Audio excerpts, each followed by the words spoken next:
Good evening, viewers. Welcome once again to Minority Caucus. It's a Monday evening and we're all here. I'm pleased to meet you. I hope you are also pleased to see my ugly face. Tonight, the topic we're discussing is a very controversial one. It's a very, very topical issue that rests on the minds of many Ghanaians. And with me to delve into this very, very controversial subject are two stalwarts of NPP communications. My favorite person, Mr. Samuel Jenfi of the NPP communications team. Welcome, sir.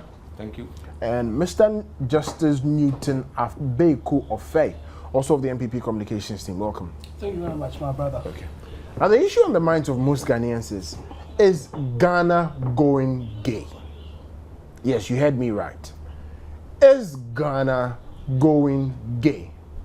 Are we beginning to want to legitimize homosexuality in Ghana? Is it right according to the law?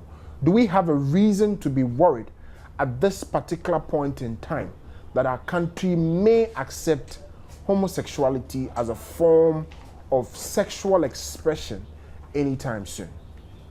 This has come to be because of so many things. But first of all, let's go straight to Mr. Newton. People are worried about the fact that Ghana's actions are not very clear. Do you agree with that sentiment? Well, as things stands now, well, I will take the opportunity, as I normally do, to say a very good evening to our viewers who've taken off time to actually be with us this evening, and glad to be here once again. Well, to answer your question, I believe people of Ghana and the international world at the moment will be looking at Ghana with, different type of lenses as regards our attitude towards homosexuality and gayism, and where as a nation we stand. And this has basically come about as a result of the NDC's attitude in the recent past. Because you remember when during the campaigning of the recent elections, 2012 elections, Nana Akufo-Addo happened to be in the number 10 Downing Street to meet the British Prime Minister at the time. And there was a whole lot of hula baloo over that visit that Nana Akufo-Addo undertook to Britain. And NDC people were of the opinion that the Prime Minister of Britain then had, made pronouncement to the effect that British aid was going to be tied to respecting gay rights and things like that. So Nana Akufo-Addo had no business going to meet the British Prime Minister at the time. And I believe, the issue was explained to the effect that, well, he went there, in his capacity as the leader of the biggest opposition party and all that. So we were hoping and believing that NDC as a political party, wouldn't condone this sort of attitude. But what we seem to have on our hands now, at the moment, is something that is very much worrying. Because when you remember, when Ebisa Atta, the current VP, was nominated for that position, issues came up concerning his sexual orientation. And, a human being actually came out and professed that he was with Ebisa Atta at Mfantepim, and they were in a relationship, man-to-man relationship. And when he went for vetting, the issue came up. And when he was asked about it, well, his answer was a bit shady. His answer was a bit shady. Yeah. I'd want you to hold on for me, and then let me come to Mr. Samuel Jenfi. Straightforward, Mr. Samuel Jenfi. Do we have cause to be worried that Ghana is beginning to accept homosexuality? I am very, very worried.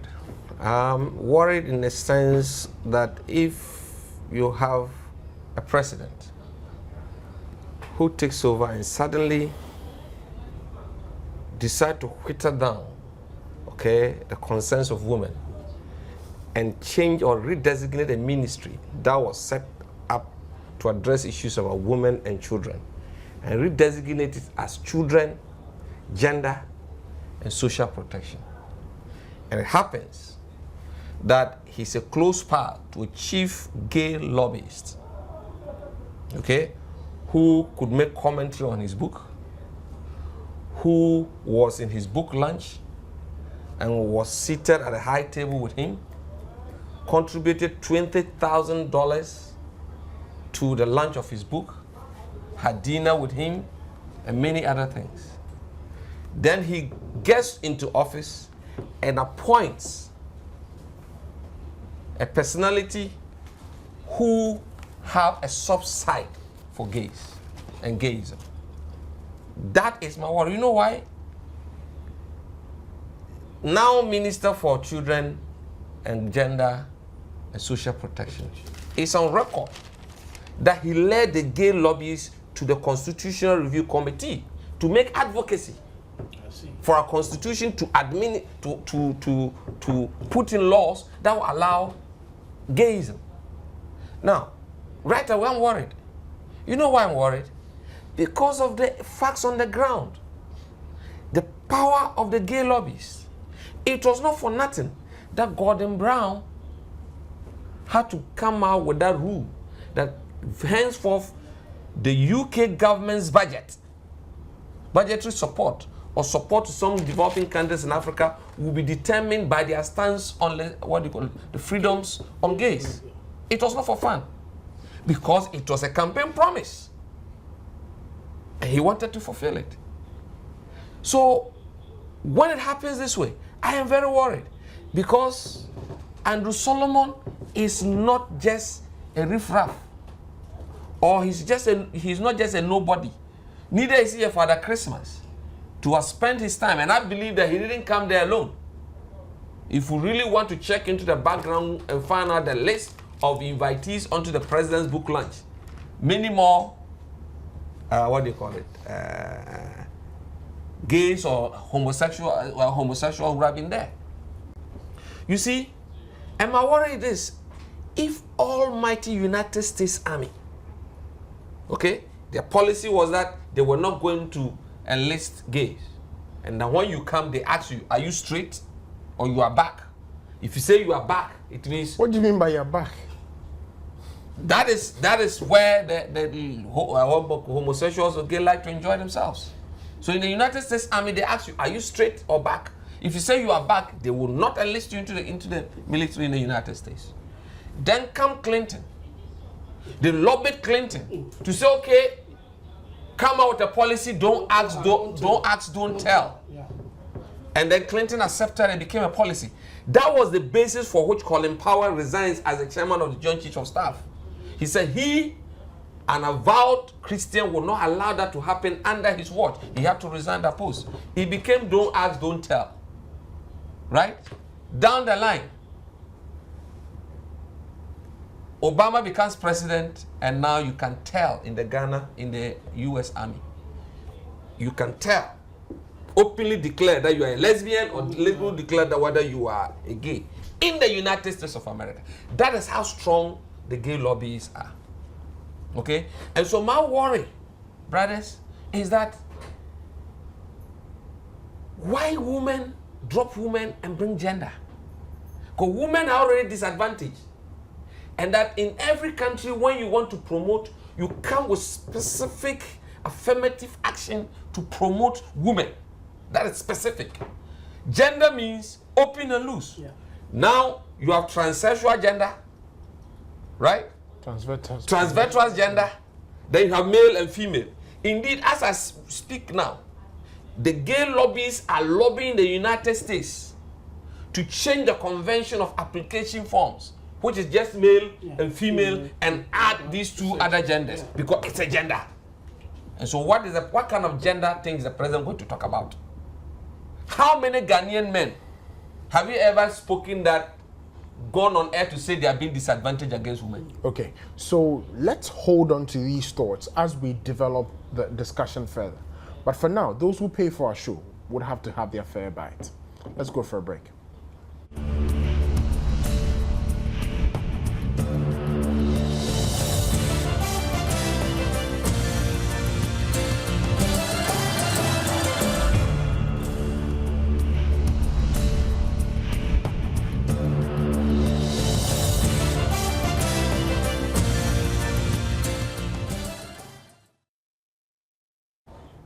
Welcome back to Minority Caucus. My name is Nana Kofi Opondamo, and today we're dealing with a very simple, straightforward issue. Is Ghana going gay? In your opinion, do we have to be worried as a country about the position of Ghana on gay and lesbian rights as well as expression and freedoms and all of that? We need to do justice to this. Mr. Justice Newton Abeko Faye and Mr. Asamoah Gyefi. Now, Mr. Asamoah Gyefi, before I went on break, you were talking about the ministry and the renaming. I think that as Ghanaians, we should be worried that Ghana is going gay on 4 counts. Number 1, the president's relationship with certain key people that belong to the gay lobbies. Mr. Andrew Solomon is a key, so let's use him to represent that. Number 2 is the appointment of Nana Oyelitha as a minister in charge of that ministry. Number 3 is the rebranding, reshaping, renaming of the Ministry of Women and Children's Affairs as the Ministry for Gender, Children, and Social Protection. That's an issue for me. And then lastly, the lies about this whole issue. Mr. Asamoah Gyefi, do you think I'm right? You see, before I come there, now, what form of social protection is Oyelitha going to offer? But you know, the click, that's what I'm saying, Ghanaians should be worried. Over the years, we've had attempts by gay community, so-called, to organize gay parties. You know that? To organize gay conferences. Yeah. But they never were given any form of protection. So believe you me, the time is going to come. If God do not raise his hand for this court matter to be overturned, and you have President JDM, that we're going to have a gay party in this country, and the police will be asked to go and provide them social protection. Because honestly, social protection in the form of what? What in the form of what? That it becomes a main policy direction of government, that our police are not protecting our women enough? Has what you told us that they are not able to become effective? You get my point? For a government to redesignate a ministry that was to focus on women and children, and now you are adding gender, broadening it. Meanwhile, you have a country with a limited budget. Okay? And talking of social protection, Ghanaian woman, any Ghanaian woman knows that today, if you marry a man, the man is responsible. Is it what you or whatever there is? Dofsu to go. So what kind of form of social protection? The social protection here, that is what the gay community have been seeking for in this country all this while. And like I said, the first step is that they can hold gay meetings, right? Because that one is not like it's against their human right. We have freedom of assembly, so they should meet. The people, citizens, do not have any right to go and stop them from beat them up. So they start having their gay parties with under police protection. The next I hear them renting Osu Oxford Street and saying they are doing gay party. You understand? Like they do in gay pride dance. You see them doing it. Gradually, they end up saying that we want to adopt children, we want to marry. So that is the fear I have. That's the fear you have. Yes. Mr. Newton of Faye, is he justified? 100%. Because, like he said, Oyelitha has come out to tell the whole populace that she will, at any point in time, protect the human rights of gay people. And human rights under our constitution encompasses freedom of association, gathering, and everything. So like he said, one day we'll be here, and gay people from across the globe will descend on our nation in the form of a meeting or whatever. And Nana Oyelitha as a minister will be there to protect them. So I think we are in very, very serious times. And then coming back to the president's association with this Andrew Solomon guy, you know, initially when the issue came up, they tried to cover it up by... He said it was a pure accident. Yeah, just a pure accident and all that. But as a president, I believe, you know, in my view, the moment a person is elected a president of a whole nation, the only private time of the president is when he goes behind closed doors with his wife. That's a very serious thing to say. In my view, that is what I see. That is what I understand by the private life of a president, because you know, everything that he does it in the name of Ghana. He becomes an embodiment of the whole nation, and wherever he goes, we as a people pay for it. We take care of him. We make sure he's secured in whatever he does and all that. So this meeting that has come out that he went to have with this Andrew Solomon in Manhattan, home of this Andrew Solomon. Now, if I'm a man, you know, you are a young man, you have a wife, and I don't anyway. Well, pretty soon we'll pray that pretty soon you get yourself a wife. And, you know, you invite me over a dinner one day and you live with your wife and kids and I come. I believe in our, you know, Ghanaian society, and I believe across the globe, the right thing that will always be done is for you to introduce your wife to me, and I will also introduce myself to your wife, and then we sit down and have the dinner.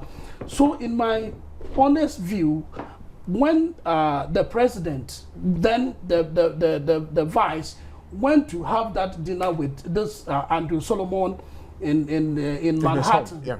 I believe that Andrew Solomon will introduce the wife. Actually, for clarification, in this partnership, it is Andrew Solomon that is the wife. That's right. His husband is called John Hobbich. That's right.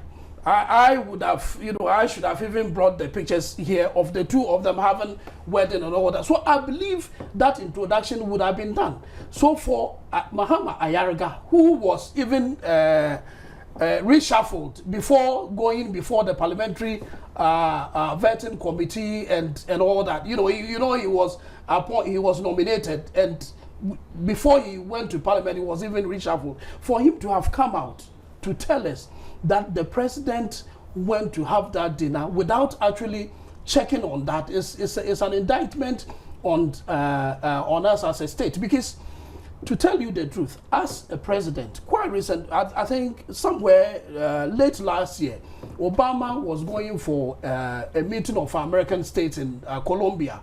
And what Americans do is, whenever their president is going in, when they send the Secret Service to go and prepare the grounds and make sure that wherever he's going to stay and all that is secured. They went there, did the job, and somewhere along the line, they got themselves involved with prostitutes and all that. And action was taken against those Secret Service agents, and they were returned to America even before Obama arrived in Colombia.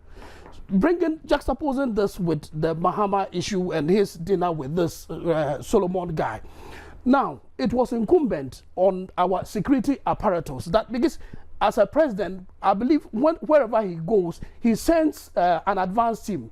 And that advance team will have security, detail and all that, for them to have done that preparatory work and make sure that since the president himself has come out to declare that his stance on homosexuality is unequivocal. He doesn't accept the homosexuality. So for them to have then come up and tell us a story that the man's sexual orientation was not known to John Mahama before having that dinner with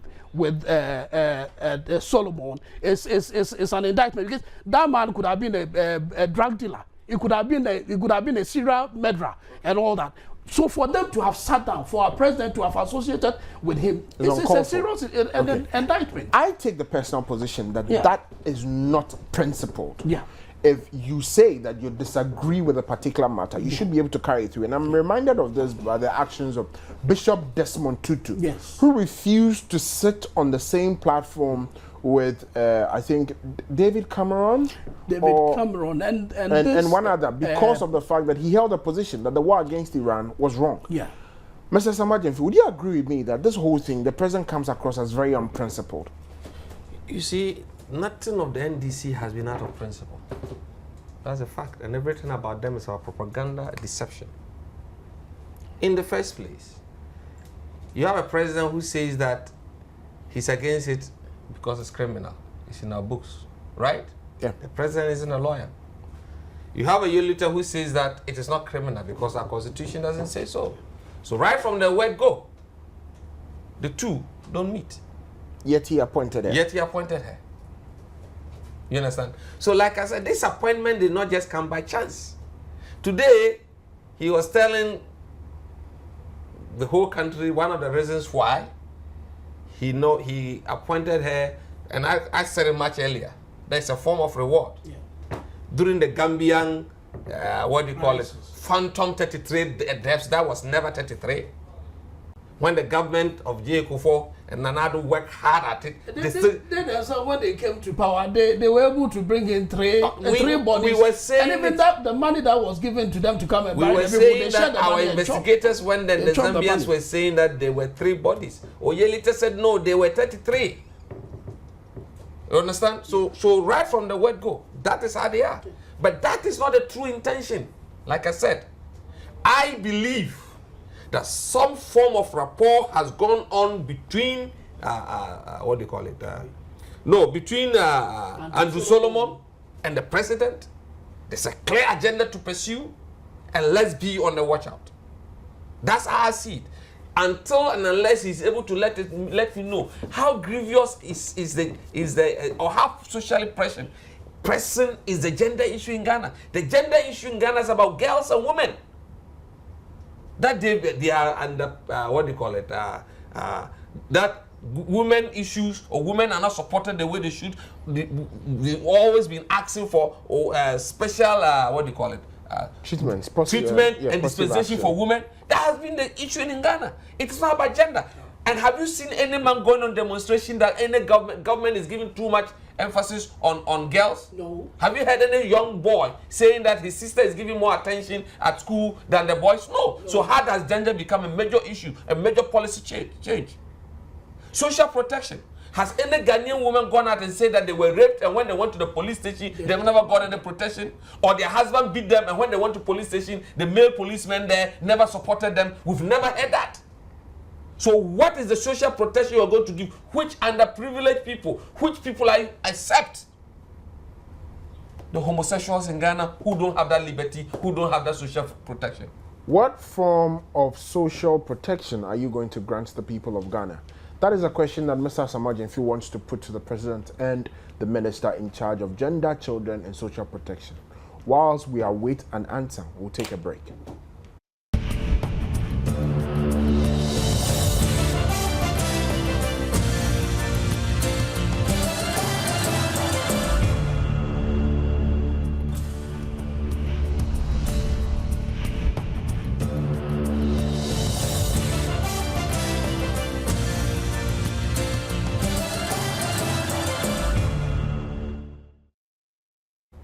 Welcome back. Then there is the issue of the denial gone wrong. Mr. Mahama Ayariga, good evening to you. We are very disappointed at the fact that you blatantly lied to the people of Ghana. This was your very first act as a Minister of Information, not misinformation. Please, Mr. Ayariga, change your ways. Mr. Ayariga, please, we beg you, change your ways. Now come to my studio guest. Honorable Mahama Ayariga came to tell the entire nation that the purported relationship, and in his words exactly, he sought to create the impression that the purported relationship between the president and Mr. Andrew Solomon was nothing but, to quote him, pure accident. He went further to say that the laws of Ghana criminalize homosexuality and that is the position of the president. Interestingly, after a listener of Newsfile on the same platform exposed him that on page 316 of the president's book, he acknowledges Mr. Andrew Solomon in 2 major ways. First of all, actually 3 major ways. Number 1 was for the advance quotation he gave. Number 2 was for the references he made to him. And number 3 was for a very gracious dinner Mr. Andrew Solomon organized to honor John Dramani Mahama in Manhattan. 3 areas. Behind the book, My First Coup d'etat, is a quotation from Mr. Andrew Solomon. Yet, Mr. Mahama Ayariga boldly told the people of Ghana that whatever relationship existed between Mr. John Dramani Mahama, then, who was Vice President of the Republic of Ghana, and Andrew Solomon was, listen to the words exactly, pure accident. When the expose came, Mr. Mahama Yarga then came to say, oh, in line with his idea of telling the people of Ghana the truth, he has realized he has made a mistake. He refused to apologize for his actions, but rather went on to justify those actions. Mr. Yarga, please, we know you are capable of better. But let's come to my studio discussion. What is this? That is symptomatic of NDC. Is it not this very same information ministry where Baba Jamal used to be, and he went and met information ministry workers and told them to paint sheep to goat, sheep to goat, sheep to cow, and all of that, yeah. And if I remember, and Okudzeto Black was 1.7 million jobs. Yeah, which the substantive minister went to parliament, and the ET minister went to parliament. They asked him about it and said the parliamentarians should go and find out from Ablakwa himself.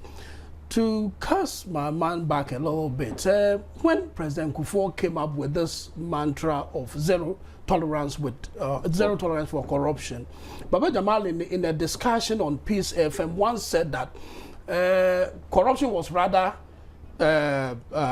growing under President Kufuor, and Kufuor had failed. And if Kufuor was really serious with fighting corruption, he would have handled the matters of corruption like the way someone who is susceptible to malaria will handle mosquito. Like when you are sleeping, to paraphrase him, when you are sleeping and you see one mosquito even in your room, you make sure you kill that mosquito before you sleep. Go back to bed, yeah. And that is what he tried to interpret abhorrence to corruption. Now, when you come to, when you just suppose that to, you know, these people, they are of homosexuality. Yeah, of homosexuality.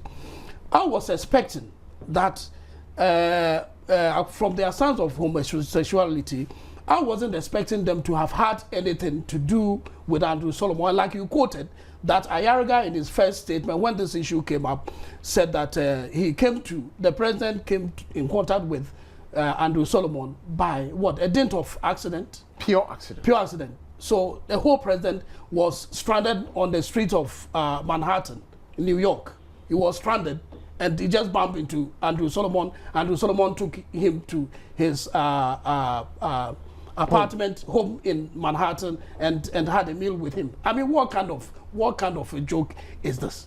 And I believe this goof that he has come up with, nothing is going to happen to him, because that is symptomatic with NDC. They come out, you see, I have said this, and I will continue to say that NDC is a political party that prides itself. You use propaganda for them, but I say because they thrive on lies, they are so proud that their core support base is illiterate, and NDC cleverly they've capitalized on that, and they lie to people. But I believe, you know, Ghanaians, we have very decent Ghanaians who are always able to look into these lies and decipher the truth from their lies. Mr. Samajemfi, exactly what you make of all of this? I want you to address specifically the strength or the extremism in the denial of Mr. Mahama Yarga and the subsequent revelation of the truth, and how he has come to sort to praise himself through all of this. It's not by Yarga that I should condemn. This whole thing, the president is aware. Indeed, the president cannot tell the people of this country that prior to the first statement by a press conference by Yarga, no discussions was held with him. He comes there, a communication expert. You mean Ayarga sat in his office and decided to issue a denial without reference to the presidency? The president was aware before he came out. I believe the president went through the statement with him before he came out. It was when someone defined that this cannot be an accident. That you can, an individual, the president himself cannot make 3 references to an individual in his book and end up saying that's an accident. You get my point? And so he needed to come back and come and do window dressing. Like I said, President Mahama is a friend to a chief gay lobbyist from the United States of America, and I am inclined to believe that the redesignation of women and children to children, gender and social protection is preparing the ground to give a platform, breathing space for homosexualism. I will not back off this. That is the fact. You understand? And so they must come with another, I didn't know him from Adam. You didn't know the man from Adam, and yet you went to his house for a dinner. But some say that do the personal relationships of a president to others matter? My brother, it matters. Not ordinary. You don't say ordinary. A lobbyist in the United States of America, they say no lunch is free. Okay. If you go into a lunch with a lobbyist, know that next time he's going to come with a proposal on your table. And the reason why they do this is how come they were able to influence the UN? Have you asked yourself? How come they were able to influence the US Army? How come they were able to fool even Lula da Silva of Brazil? You know that? Yeah. That they went through the UN, set up a school for underprivileged boys, and they were trying to teach them social orientation of homosexualism. When Lula da Silva saw it, he stopped the project. They went through the UN. And let me tell you another thing. Do you know the Anglican Church today is divided? Because they have gay bishops. Yeah. This bishop just didn't walk into the church and said, I am a bishop. He went through the ranks. He went to a seminary school. You think when they were going to the seminary school, they put on the application form that they were gay? No. They went through the seminary, passed, went into a church, had 2-3 churches, a whole district under them. Now they had a whole class of 100 churches under them. After they develop affection, people have developed affection for them, they stood in a platform and say, have compassion on me. I have been gay all these years. And now Anglican Church is divided into 2. The same thing happened to Methodist. Methodist Church is divided into 2. And you know what they're telling Methodist Church and Anglican Church of Africa? Accept our position or else there will be no more aid. So the gay lobbies don't come. Okay? They are like the Greeks. They say, beware of the Greeks. Yeah. If they see them bearing gifts on you, after they give you gifts, by the time you realize they've captured and colonized you. That is exactly, that's the step President Muhammad is taking. And that is my worry. That is my fear. So let us not just say it's because of human rights protection. That's what I'm saying. What form of social protection is social protection an issue in Ghana? But being fair, the president says that he does not support gay rights. You don't get it. Did the Catholic Church, did the Anglican, the Bishop of the Bishop of Canterbury, what do you call it? Archbishop of Canterbury. Yes. What did he endorse it? By the time he realized about 4 or 5 of his bishops, whom he's made friends with, are gays. Yeah. They didn't go in the beginning and said they were gay. You like the United States of America. The gay lobbyists didn't say that accept us now. They said, okay, we understand. We'll create problem in the army. So let's go. Don't ask, don't tell. So they started, don't ask, don't tell. 5 years down the line, now you must declare. They can go and fill the army form and say, I'm gay or I'm lesbian. So what you're saying is that it's because of the step-by-step approach that makes it very troublesome. That is what I'm saying. And you see, in an era where the gay lobby has become so powerful that they are beginning to see the only 2 or 3 continents they've not been able to break into through policy is Africa and Arabia and part of Latin America. And indeed, they know that if they can break through Ghana, they can get many other African countries to follow. You understand? And so when they are coming, they wouldn't come and say, oh, right away, change it. You already have a minister who's saying that laws of Ghana is not against gay. Is that not homosexualism?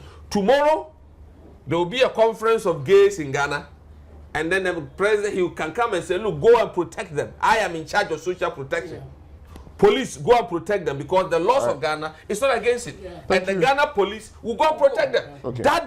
That starts the beginning of entrenching and openly demonstration of homosexualism in Ghana, as has been done in South Africa. Thank you very much, Mr. Samajinfi. Mr. Justice Newton, a big call. Sorry for mentioning your full name, though. But you have a minute to wrap up. Well, all that I can say is the president's pronouncement that he doesn't support gay is criminal and all that is in direct conflict with his real practices and his interactions with, as regards relationships with gay lobbyists, so to speak.